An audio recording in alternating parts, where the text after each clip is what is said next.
क्या आपको पता है कि बैंक गुप्त बैठकें करते हैं और सचमुच जश्न मनाते हैं जब आप अपने क्रेडिट कार्ड का सिर्फ मिनिमम पेमेंट करते हैं? ये सिस्टम में कोई गड़बड़ी नहीं है, बल्कि ये सिस्टम ठीक वैसा ही काम कर रहा है जैसा इसे बनाया गया है। वॉरेन बफेट ने एक बार एक इंटरव्यू में खुलासा किया था कि बैंकिंग इंडस्ट्री के सबसे ज्यादा मुनाफा देने वाले ग्राहक बड़े बिजनेसमैन या अमीर निवेशक नहीं हैं, बल्कि वे आम भारतीय हैं जो हर महीने कर्ज का बोझ ढो रहे हैं। जी हाँ, आप जितने लंबे समय तक कर्ज में डूबे रहते हैं, आप उनके लिए उतने ही कीमती बन जाते हैं। इस वीडियो में मैं ऐसे 7 खतरनाक कर्ज के जालों का पर्दाफाश कर रहा हूं, जिन्हें आपकी मेहनत की कमाई से अधिकतम मुनाफा निकालने के लिए डिजाइन किया गया है।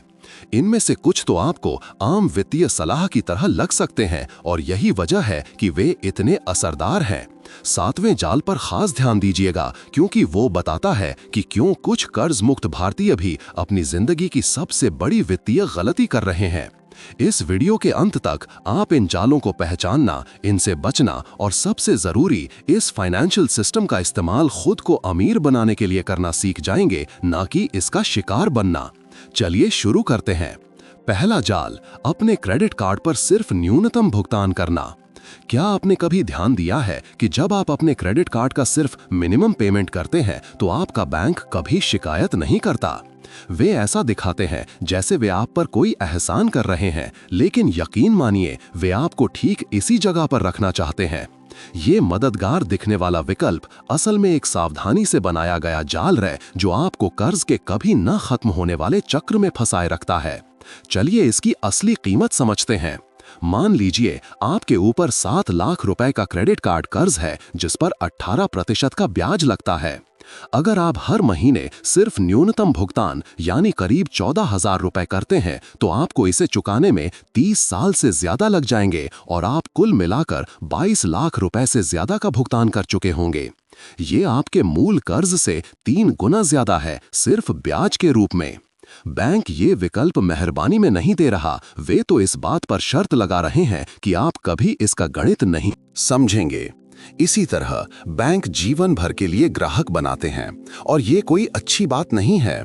जब आप सिर्फ मिनिमम पेमेंट करते हैं तो आप असल में बैंक को अमीर बनाने के लिए 30 साल के सब्सक्रिप्शन पर साइन अप कर रहे होते हैं। हर महीने वे अपना ब्याज वसूलते हैं, जबकि आपका मूलधन मुश्किल से कम होता है। ये वैसा ही है जैसे आप एक चम्मच से बाथटब खाली करने की कोशिश कर रहे हो और कोई उसमें लगातार और पानी डाल रहा हो। इस जाल से बाहर निकलना पूरी तरह से संभव है। सबसे पहले उस कार्ड पर तुरंत नई खरीदारी करना बंद कर दें। आप उस नाव से पानी नहीं निकाल सकते जिसमें अभी भी छेद हो। फिर न्यूनतम से ज्यादा भुगतान करें, भले ही हर महीने सिर्फ 5,000 रुपए अतिरिक्त क्यों ना हो। सबसे ज्यादा असर के लिए एवलांच मेथड का इस्तेमाल करें। सबसे ज्यादा ब्याज दर वाले कार्ड पर पहले ध्यान दें, जबकि बाकी पर न्यूनतम भुगतान करते रहें। हर महीने सिर्फ 10,000 रुपए का अतिरिक्त भुगतान भी आपको लंबे समय में लाखों रुपए बचा सकता है। अगर आपको और मोटिवेशन चाहिए तो स्नोबॉल मेथड आजमाएं। पहले अपना सबसे छोटा बैलेंस चुकाएं। मैंने देखा है कि ये उन लोगों के लिए चमत्कार करता है जिन्हें तुरंत जीत की जरूरत होती है। बड़े कर्ज से निपटने से पहले 50,000 रुपए का बैलेंस खत्म करना आपको आगे बढ़ने के लिए मनोवैज्ञानिक बढ़ावा देता है। कुछ लोगों को कर्ज समेकन यानी डेट कंसोलिडेशन से भी फायदा होता है, लेकिन तभी जब आप नया कर्ज न लेने के लिए प्रतिबद्ध हों। 22% वाले क्रेडिट कार्ड कर्ज की जगह 9% वाला पर्सनल लोन लेना हजारों रुपए बचा सकता है। आपने अपने पैसे के लिए बहुत मेहनत की है, इसे उन शेयर धारकों के फायदे के लिए ब्याज में गायब होते हुए मत देखिए। ब्याज से बचाया गया हर रुपया आपकी रिटायरमेंट सुरक्षा बनाता है या आपको ज्यादा आजादी देता है। लेकिन जितना बुरा मिनिमम पेमेंट है, ये अकेला जाल नहीं है। असल में हमारी अगली वित्तीय गलती तो सबसे जिम्मेदार फैसले की तरह लगती है, जिसकी सलाह अक्सर फाइनेंशियल एक्सपर्ट्स देते हैं, लेकिन ये चुपचाप आपको समय के साथ लाखों का नुकसान पहुंचा सकती है। दूसरा जाल, अपना होम लोन जल्द से जल्द चुकाना। क्या होगा अगर मैं कहूं कि अपना घर का लोन जितनी जल्दी हो सके चुकाना आपकी सबसे बड़ी वित्तीय गलतियां हैं? में से एक हो सकता है? जी हाँ, भले ही ये आपका अपना घर है और ये सबसे सुरक्षित काम लगता है, लेकिन होम लोन को जल्दी चुकाने का विचार भारतीय वित्तीय सोच में इतनी गहराई से बैठा हुआ है कि कोई इस पर सवाल ही नहीं उठाता। आखिरकार अपने घर का मालिक बनना और कर्ज मुक्त होना सुरक्षा और वित्तीय समझदारी का प्रतीक माना जाता है। लेकिन समस्या यहाँ है, कई मामलों में अपना लोन जल्दी चुकाना सुरक्षा नहीं बल्कि एक रणनीतिक भूल है। जरा सोचिए, मान लीजिए आपका 30 लाख रुपए का होम लोन 8% की ब्याज दर पर है। आप अपना सारा अतिरिक्त पैसा, बोनस, टैक्स रिफंड, यहाँ तक कि अपनी बचत भी इस कर्ज को जल्द से जल्द चुकाने में लगा देते हैं। सुनने में बहुत समझदारी लगती है, जब तक कि आपको किसी मेडिकल इमरजेंसी, किसी बिजनेस के मौके या किसी आर्थिक मंदी के दौरान पैसों की जरूरत न पड़ जाए। तब क्या होगा? आपका सारा पैसा आपके घर की दीवारों में फंस चुका है। आप भले ही घर के मालिक हों, लेकिन उस पूंजी तक आपकी कोई पहुंच नहीं है। और संकट के समय में रीफाइनेंस कराना या होम इक्विटी लोन लेना महंगा और मुश्किल दोनों होता है। अब दूसरा पॉइंट जो और भी ज्यादा जरूरी है, अगर आप उस अतिरिक्त पैसे को 8% के कर्ज को चुकाने के बजाय 12-15% सालाना रिटर्न देने वाले म्यूचुअल फंड या अन्य निवेशों में लगा रहे होते, तो आप समय के साथ कहीं ज्यादा दौलत जमा कर लेते, वो भी लिक्विडिटी और लचीलेपन के साथ। इसे अवसर लागत यानी अपॉर्चुनिटी कॉस्ट कहते हैं। आपने होम लोन पर 8% ब्याज तो बचा लिया, लेकिन उस पैसे पर सालों तक 12-15% कमाने का मौका गंवा दिया। 15-20 सालों में ये अंतर आपके रिटायरमेंट के लिए लाखों रुपए कम होने का कारण बन सकता है। कई समझदार करोड़पति जानबूझकर अपना होम लोन चालू रखते हैं, भले ही उनके पास उसे चुकाने के लिए कैश हो। क्यों? क्योंकि वे समझते हैं कि ध्यान संपत्ति बढ़ाने और लिक्विडिटी बनाए रखने पर होना चाहिए, न कि सिर्फ एक अच्छे कर्ज को खत्म करने पर। वे अपना पैसा उन संपत्तियों में लगाना पसंद करते हैं जो उनके लोन की ब्याज दर से ज्यादा रिटर्न देती हैं और उन्हें अक्सर टैक्स में भी छूट मिलती है। ये कर्ज में रहने के बारे में नहीं है, ये पूंजी के रणनीतिक इस्तेमाल के बारे में है। क्या अब तक ये जानकारी आपकी आंखें खोल रही है? मैं तो बस अभी शुरू हुआ हूँ। अगर इन पहले 2 जालों ने ही आपको अपने वित्त के बारे में अलग तरह से सोचने पर मजबूर कर दिया है, तो नीचे कमेंट्स में लिखिए, इससे तो सोच ही बदल गई। मैं हर कमेंट पढ़ता हूं और ये जानकर कि आपको वैल्यू मिल रही है, मुझे ऐसा और कंटेंट बनाने में मदद मिलती है। क्या आप भी अपना होम लोन जल्दी चुकाने की सोचते थे? अपने विचार जरूर शेयर करें। तीसरे जाल के लिए तैयार हैं? चलिए आगे बढ़ते हैं। तीसरा जाल, बिना व्यवहार बदले कर्ज का एकीकरण, डेट कंसोलिडेशन। आप कर्ज में डूब रहे हैं, तभी एक बैंक एक समाधान लेकर आता है। अपने सारे कर्ज को एक जगह कम ब्याज दर पर इकट्ठा कर लें। ये एक निजात की तरह लगता है ना? लेकिन सच ये है कि ये सिर्फ एक अस्थायी राहत हो सकती है जो आपको और भी गहरे जाल में धकेल देती है। डेट कंसोलिडेशन ऐसे काम करता है, आप अपने सभी कर्ज, क्रेडिट कार्ड, पर्सनल लोन, शायद कार फाइनेंसिंग भी को एक ही लोन में मिला देते हैं, जिसकी ब्याज दर कम होती है और महीने की एक किस्त होती है। ये तर्क संगत लगता है और तकनीकी रूप से ये कुल ब्याज को कम कर सकता है और पैसे के मैनेजमेंट को आसान बना सकता है। लेकिन यहाँ वो जाल है जो बैंक आपको नहीं बताते। जिस व्यवहार के कारण कर्ज हुआ, उसे बदले बिना आप बस घड़ी को रीसेट कर रहे हैं। ये स्लेट को साफ करके फिर से वही गलतियां लिखने जैसा है। इस यथार्थवादी परिदृश्य पर विचार करें। किसी व्यक्ति पर 20 लाख रुपए का बिखरा हुआ कर्ज है। वो 18% वाले क्रेडिट कार्ड्स की जगह सब कुछ 11% के एक लोन में कंसोलिडेट करने का फैसला करता है। बहुत बढ़िया। महीने की किस्त 80,000 से घटकर 50,000 हो जाती है। आप राहत की सांस लेते हैं, लेकिन फिर खतरा आता है। ये राहत प्रगति का एक झूठा एहसास कराती है। क्रेडिट कार्ड फिर से 0 हो गए हैं और प्रलोभन सामने आता है। अनुशासन के बिना खर्च वापस लौट आता है। नतीजा, 2 साल बाद आपके पास अभी भी उस लोन का 18 लाख रुपए बकाया है और साथ में कार्ड्स पर 10 लाख रुपए का कर्ज फिर से जमा हो गया है। अब आप पर 28 लाख का कर्ज है और बैंक तालियां बजा रहे हैं। बैंक इस पैटर्न को अच्छी तरह जानते हैं। कंसोलिडेशन आपके कर्ज को नरम शर्तों पर बढ़ाने का एक तरीका है, लेकिन ये बैंकिंग रिश्ते को लंबा करता है और अक्सर उनके अंतिम मुनाफे को बढ़ाता है। है। वे आपको एक गिलास पानी तो देते हैं, लेकिन आपको रेगिस्तान में ही रखते हैं। वे आपकी समस्या का समाधान नहीं कर रहे हैं, वे इसे एक ऐसे रूप में दोबारा पैक कर रहे हैं जो आपको लंबे समय तक भुगतान करता रहे। अब कंसोलिडेशन काम कर सकता है, लेकिन तभी जब ये मानसिकता और आदतों में वास्तविक बदलाव के साथ आए। ये है प्लान। कंसोलिडेट करने से पहले अपनी स्थिति का विश्लेषण करें। आपने कहां ज्यादा खर्च किया, किन आदतों को बदलने की जरूरत है। केवल तभी कंसोलिडेट करें जब आप नए लोन को चुकाने के दौरान क्रेडिट का उपयोग पूरी तरह से बंद करने का संकल्प लें। अपनी किस्तों को ऑटोमेट करें ताकि भावनात्मक निर्णय लेने की प्रक्रिया खत्म हो जाए। एक उद्देश्य संचालित बजट बनाएं जहां हर रुपए का खर्च होने से पहले उसकी मंजिल तय हो। और सबसे जरूरी, एक न्यूनतम इमरजेंसी फंड बनाएं, भले ही छोटा हो, ताकि पहली अप्रत्याशित जरूरत पर आप फिर से क्रेडिट पर निर्भर न हों। यदि आप 40 से ज्यादा के हैं तो आप जानते हैं कि समय और पैसा बर्बाद नहीं किया जा सकता। कंसोलिडेशन का जाल इसलिए खतरनाक है क्योंकि ये बिना बदलाव के राहत देता है, लेकिन अस्थायी राहत सुरक्षा नहीं बनाती। सुरक्षा अनुशासन, स्पष्टता और नियंत्रण से बनती है। आपको सिर्फ छोटी किस्तें नहीं चाहिए, आपको असली वित्तीय शांति चाहिए, और वो सिर्फ एक नए लोन से नहीं आती, वो नए फैसलों से आती है। उन बुरे वित्तीय फैसलों की बात करें जो अच्छे दिखते हैं। हमारा अगला जाल एक ऐसी चीज के बारे में है जिसे हर कोई पसंद करता है, लेकिन जब इसे गलत तरीके से फाइनेंस किया जाता है तो ये ब्याज और खोए हुए मूल्य के एक ब्लैक होल में बदल जाता है। जाल नंबर 4, कार लोन जो कार की उम्र से ज्यादा चलते हैं। क्या आप कभी डीलरशिप से बाहर निकले हैं, एक नई गाड़ी लेकर खुश हुए और कुछ साल बाद पता चला कि आप पर जितना कर्ज है, गाड़ी की कीमत उससे भी कम रह गई है? अगर हाँ, तो आप अकेले नहीं हैं।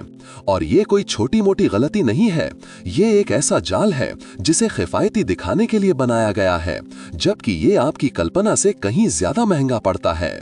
आजकल भारत में भी 72, 84 और यहाँ तक कि 96 महीने के कार लोन आम हो गए हैं। कम मासिक किस्तें इतनी आकर्षक लगती हैं कि नई गाड़ी आपके बजट में फिट होती हुई दिखती है, लेकिन यहाँ वो सच है जो कोई नहीं बताता। आप एक ऐसी संपत्ति पर भारी ब्याज चुका रहे हैं जिसकी कीमत हर दिन घट रही है। नतीजा ये होता है कि पहले 2-3 सालों में आप पर गाड़ी की कीमत से ज्यादा का कर्ज होता है। इसे ही अंडर वाटर होना कहते हैं, और बैंक आपको ठीक इसी स्थिति में देखना चाहते हैं। चलिए सीधी बात करते हैं। आपने 25 लाख की एक गाड़ी 7 साल के लिए 10% ब्याज पर फाइनेंस कराई। महीने की किस्त करीब 40,000 रुपए ठीक लगती है, लेकिन इन सालों में आप कुल मिलाकर लगभग 33 लाख रुपए चुकाएंगे। ये गाड़ी की असली कीमत से 8 लाख रुपए ज्यादा है, और इससे भी बुरा, 5 साल में उस गाड़ी की कीमत 10 लाख से भी कम रह जाएगी। दूसरे शब्दों में, आपने 33 लाख रुपए उस चीज के लिए चुकाए जिसकी कीमत अब 10 लाख है। ये कोई निवेश नहीं है, ये आपकी दौलत को चूसने वाला एक दीमक है। और यही वजह है कि कई लोग हमेशा गाड़ी के लोन के चक्र में फंसे रहते हैं। हमने अब तक 4 बड़े कर्ज के जालों को कवर किया है। मैं उत्सुक हूं, इनमें से किसका सामना आपने अपनी वित्तीय यात्रा में किया है? क्या आपने कभी क्रेडिट कार्ड पर सिर्फ मिनिमम पेमेंट किया है? अपना होम लोन जल्दी चुकाने की कोशिश की है? बिना आदत बदले कर्ज को कंसोलिडेट किया है? या लंबी अवधि का कार लोन लिया है? अपना अनुभव नीचे कमेंट्स में शेयर करें। आपकी सीखी हुई बात किसी और को वही गलती करने से बचा सकती है। चलिए 5वें जाल के साथ आगे बढ़ते हैं, जो आज की डिजिटल शॉपिंग की दुनिया में विशेष रूप से प्रासंगिक है। 5वां जाल, अभी खरीदें बाद में चुकाएं। BNPL, एक छिपा हुआ कर्ज। आप ऑनलाइन शॉपिंग कर रहे हैं, एक क्लिक, एक जोड़ी जूते, कोई तोहफा, एक इलेक्ट्रॉनिक गैजेट, और फिर वो आकर्षक विकल्प आता है, अभी खरीदें, 4 किस्तों में बिना ब्याज के चुकाएं। सुनने में हानि रहित लगता है ना? लेकिन अगर आप सावधान नहीं हैं तो ये कर्ज के स्नोबॉल का आधुनिक संस्करण बन सकता है। पेटीएम पोस्टपेड, सिंपल, जेस्ट मनी जैसे प्लेटफॉर्म्स ने बाय नाउ पे लेटर BNPL को हाल के सालों में बहुत लोकप्रिय बना दिया है। वादा है छोटी किस्तें, कोई ब्याज नहीं या बहुत कम, क्रेडिट कार्ड की भी जरूरत नहीं। लेकिन यहाँ वो बात है जिसे बहुत कम लोग समझते हैं। BNPL सिर्फ एक पेमेंट का तरीका नहीं है, ये एक व्यावहारिक जाल है। ये आवेगी खरीदारी इम्पल्स परचेजेस को आसान, ज्यादा बार और ज्यादा खतरनाक बनाता है। एक आम उदाहरण देखें। आपको 8,000 रुपए की कोई चीज दिखती है और आप उसे 2,000 रुपए की 4 किस्तों में बांटने का फैसला करते हैं। फिर 4,800 रुपए की एक और चीज जिसकी 1,200 रुपए की 4 और किस्तें। फिर किसी अपने के लिए एक तोहफा 3,000 का 3 किस्तों में। आपको लगता है कि सब नियंत्रण में है, लेकिन अब आपके ऊपर अगले 3 महीनों के लिए 4,200 रुपए की मासिक किस्तें हैं। और इतना ही नहीं, अगर आप देर करते हैं तो आपको फीस, ब्याज और यहां तक कि आपके सिबिल स्कोर पर भी असर पड़ सकता है। सबसे बड़ी समस्या ये है कि ये कर्ज अदृश्य हैं। वे आपके क्रेडिट कार्ड पर नहीं दिखते, लेकिन वे जमा होते रहते हैं। BNPL कंपनियां जानती हैं कि आप उनके सिस्टम का उपयोग करके ज्यादा खर्च करेंगे। स्टडीज से पता चलता है कि लोग BNPL का उपयोग करते समय 30% तक ज्यादा खर्च करते हैं। और जब पेमेंट में देरी होती है तो ब्याज, जुर्माना और बड़े पैमाने पर भेजे गए नोटिफिकेशंस इन कंपनियों के लिए गारंटीड मुनाफा हैं। लेकिन आप खुद को बचा सकते हैं। गैर जरूरी चीजों के लिए BNPL का उपयोग करने से बचें। अगर आप अभी भुगतान नहीं कर सकते तो खुद से पूछें कि क्या आपको वाकई इसकी जरूरत है। अगर आप इसका उपयोग करते भी हैं तो अपनी सक्रिय किस्तों को सख्ती से ट्रैक करें। एक ऐप या कैलेंडर का उपयोग करें ताकि आपको पता हो कि आने वाले महीनों में आप कितना पैसा देने के लिए प्रतिबद्ध हैं। 24 घंटे के नियम का पालन करें। कोई चीज BNPL से खरीदना चाहते हैं तो 24 घंटे रुकें। अगर उसके बाद भी वो जरूरी लगे तभी फैसला करें। एक व्यक्तिगत सीमा तय करें, जैसे मैं एक समय में BNPL पर 5,000 रुपए से ज्यादा का सक्रिय कर्ज नहीं रखूंगा। अगर आप एक बार भी पेमेंट चूक जाते हैं तो अपना BNPL अकाउंट बंद कर दें और पूरे नियंत्रण में वापस आ जाएं। ये प्रलोभन लंबे समय में आपको बहुत महंगा पड़ेगा। 40 की उम्र के बाद आप जानते हैं कि वित्तीय स्वतंत्रता ज्यादा क्रेडिट पाने में नहीं है, बल्कि विकल्प रखने में है। BNPL आराम देता हुआ लगता है, लेकिन असल में ये आपकी पैंतरेबाजी की गुंजाइश को कम करता है। आवेगी खरीदारी आपके भविष्य के बजट को बांध देती है, और आपका बजट जितना बंधा होता है, आपके जीवन पर आपका नियंत्रण उतना ही कम होता है। अब अगर ये जाल सूक्ष्म लगता है तो अगला और भी खतरनाक है। इसमें एक ऐसा कर्ज शामिल है जिसे कई लोग दशकों तक ढोते हैं और अक्सर वो उनका अपना भी नहीं होता। छठा जाल, एजुकेशन लोन, जो कभी खत्म नहीं होते। क्या आप जानते हैं कि लाखों भारतीय अपने 50, 60 और यहां तक कि 70 के दशक में भी एजुकेशन लोन चुका रहे हैं? और सबसे चौंकाने वाली बात यह है कि कई मामलों में ये कर्ज उनका अपना भी नहीं होता, ये उनके बच्चों का होता है। ये छात्र ऋण का मूक जाल है और इसकी कीमत पैसे से कहीं ज्यादा हो सकती है। भारत में एजुकेशन लोन का बोझ लगातार बढ़ रहा है और ज्यादातर 40, 50 या उससे अधिक उम्र के वयस्क ये बोझ उठा रहे हैं। क्यों? क्योंकि वे अपने करियर में बदलाव के दौरान स्कूल वापस गए, क्योंकि उन्होंने अपने बच्चों की मदद के लिए लोन पर सह हस्ताक्षर किए, या क्योंकि उन्होंने लोन को टाला और अब ब्याज चक्रवृद्धि होकर एक पहाड़ बन गया है। ये एक नेक काम लगता है, लेकिन कड़वा सच ये है, अपनी वित्तीय स्वतंत्रता और रिटायरमेंट को एक ऐसे कर्ज के लिए कुर्बान करने का कोई मतलब नहीं है जिस पर फिर से बातचीत हो सकती थी, जिसकी योजना बनाई जा सकती थी या जिससे बचा भी जा सकता था। कल्पना कीजिए एक 52 वर्षीय दंपत्ति की जिन पर अपने बच्चे की पढ़ाई के लिए 40 लाख रुपए का लोन है, 9% की दर से, और वे न्यूनतम भुगतान कर रहे हैं। इस कर्ज को चुकाने में 20 साल लग सकते हैं। नतीजा, वे रिटायरमेंट में सक्रिय कर्ज के साथ प्रवेश कर रहे हैं और अभी भी अपने बजट का एक हिस्सा निवेश करने, यात्रा करने या बस शांति से जीने के बजाय ब्याज में लगा रहे हैं। इससे भी बदतर, कई लोग रिटायरमेंट में देरी करते हैं या खुद को ज्यादा समय तक काम करने के लिए मजबूर पाते हैं, असली जरूरत के कारण नहीं, बल्कि अतीत के लिए भुगतान करने के लिए। वित्तीय संस्थान और सरकार ये जानते हैं, कई योजनाएं मदद की तरह दिखने के लिए डिजाइन की गई हैं, लेकिन व्यवहार में वे आपके कर्ज पर मुनाफे को बढ़ाने और बढ़ाने के तरीके हैं। न्यूनतम भुगतान, स्वचालित पुनर्वित्त, चक्रवृद्धि ब्याज ये समाधान के रूप में छिपे हुए जाल हैं, लेकिन आप इस स्थिति से ज्यादा स्पष्टता के साथ बाहर निकल सकते हैं। ठीक से समझें कि आप पर कितना कर्ज है, असली नंबर प्राप्त करें, मूलधन, ब्याज, दर और पूरी तस्वीर देखें। सरकारी माफी या पुनर्वित्त योजनाओं का मूल्यांकन करें। अगर आप किसी बच्चे की मदद कर रहे हैं तो स्पष्ट सीमाएं निर्धारित करें। आप समर्थन कर सकते हैं, लेकिन अपने रिटायरमेंट की कीमत पर नहीं। उदारता और वित्तीय आत्मपीड़ा के बीच एक अंतर है। कम ब्याज के साथ भुगतान में तेजी लाने के लिए विकल्प खोजें। निजी उधारदाताओं के साथ पुनर्वित्त करने से दर कम हो सकती है, लेकिन हमेशा छोटे अक्षरों में लिखी शर्तों को पढ़ें। रिटायरमेंट से पहले इस कर्ज से छुटकारा पाने के लिए 3 से 5 साल की योजना बनाएं। ये उतना ही महत्वपूर्ण है जितना कि निवेश करना, क्योंकि महंगे कर्ज चुकाना आपकी संपत्ति की रक्षा करने का एक शक्तिशाली तरीका है। आपने बहुत मेहनत की है कि आप अभी भी अतीत के या अपने बच्चों के वित्तीय फैसलों का बोझ ढोते रहें। सच तो यह है, वे पढ़ाई के लिए लोन ले सकते हैं, लेकिन आप रिटायरमेंट के लिए लोन नहीं ले सकते। वित्तीय स्वतंत्रता सिर्फ बैंकों का कर्जदार न होना नहीं है, ये आपके अतीत का कुछ भी कर्जदार न होना है। और जब तक ये कर्ज आपको दशकों तक फंसा सकता है, हमारा अंतिम जाल इसका उल्टा करता है। ये बहुत सुरक्षित लगता है। चलिए बात करते हैं विकास के लिए अच्छे कर्ज का उपयोग करने के डर के बारे में, और ये क्यों आपको सालों तक आर्थिक रूप से स्थिर रख सकता है। 7वां जाल, अच्छे कर्ज का डर। जब सावधानी ही आपको स्थिर कर दे।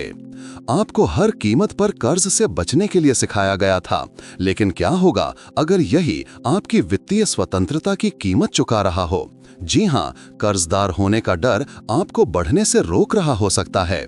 हम में से अधिकांश ने बचपन से सीखा है कि कर्ज एक मर्ज है, कि वित्तीय स्वतंत्रता तब आती है जब सब कुछ चुका दिया जाता है। और हाँ, खराब कर्ज को खत्म कर देना चाहिए। उच्च ब्याज वाले क्रेडिट कार्ड, अनियंत्रित व्यक्तिगत लोन, आवेगी किस्तों की खरीदारी। लेकिन एक और तरह का कर्ज है जिसका उपयोग अमीर लोग हर समय करते हैं, जिसे बहुत से लोग कभी भी अपने फायदे के लिए उपयोग करना नहीं सीखते। रणनीतिक कर्ज। जब आप अपना सारा पैसा कर्ज चुकाने और अपनी संपत्ति जैसे घर या किराए की संपत्ति को चुकाने में लगा देते हैं, बिना लिक्विडिटी बनाए रखे, तो आप 2 मौलिक चीजें खो देते हैं। संपत्ति में वृद्धि, क्योंकि आपका पैसा आपके लिए काम करना बंद कर देता है, और लचीलापन, क्योंकि जब कोई अच्छा अवसर आता है तो आप प्रतिक्रिया नहीं दे सकते। एक व्यावहारिक उदाहरण, कल्पना कीजिए आपके पास 1 करोड़ रुपए हैं। आप इसका उपयोग 8% ब्याज वाले होम लोन को चुकाने के लिए कर सकते हैं, या इसे म्यूचुअल फंड्स, अच्छे स्टॉक्स या कमर्शियल प्रॉपर्टी में निवेश कर सकते हैं, जहां 12%, 15% या इससे भी ज्यादा का रिटर्न मिल सकता है। कर्ज चुकाने का विकल्प चुनकर आप 8% बचाते हैं। निवेश करके आप संभावित रूप से 2 गुना या उससे ज्यादा कमाते हैं। बैंक इस अवधारणा का उपयोग किसी से भी बेहतर जानते हैं। वे 5 से 6% पर पैसा उधार लेते हैं और उस पूंजी को 10-12% देने वाले निवेशों में लगाते हैं। ये प्रसिद्ध दूसरों का पैसा यानी OPM, अदर पीपल्स मनी है, और आप भी ऐसा कर सकते हैं, सुरक्षा, रणनीति और लिक्विडिटी के साथ। यहाँ बताया गया है कि इसे वास्तविक जीवन में कैसे लागू करें। अच्छे और बुरे कर्ज के बीच अंतर को पहचानें। बुरा कर्ज, उपभोग, किस्तें, उच्च ब्याज। अच्छा कर्ज, निवेश, आय सृजन, भविष्य का विकास।